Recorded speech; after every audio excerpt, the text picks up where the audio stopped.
Protesters outside the Ukrainian president's office in the capital, Kiev.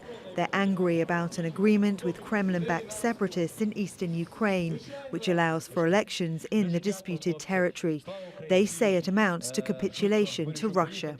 The war has been going on in Ukraine's east for almost 5 years. Ukrainian soldiers die there, shed their blood, and volunteers provide aid. The community cares about Ukrainian independence, and then, in one day, all of these efforts are broken by a statement of capitulation by the presidential office.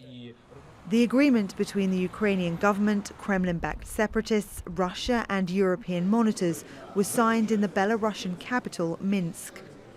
Separatist negotiators say it's an important first step to end the fighting between separatists and Ukrainian government forces that began after Russian forces seized and annexed the Crimean Peninsula from Ukraine in 2014. It's a starting point where we begin the process of creating the conditions for political resettlement. First of all, it means a change in the Ukrainian constitution and the adoption of a special law about the election. At least 13,000 people have been killed in fighting over the last 5 years. Ukraine's recently elected President Volodymyr Zelensky wants to revive peace negotiations with Russia, but analysts say this deal may consolidate demands by separatists for greater autonomy.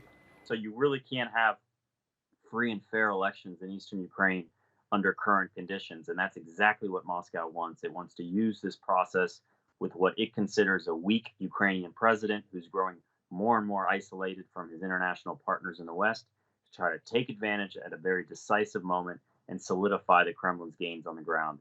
Zelensky says elections will be held only when Ukraine regains control of all its borders with Russia. This means, dear journalists and members of the audience, that there will be no election under the gun, and there can't be any. But these protesters fear Zelensky has made too many concessions already and are warning that Russia will be a tough negotiating partner in any future talks to end fighting in eastern Ukraine.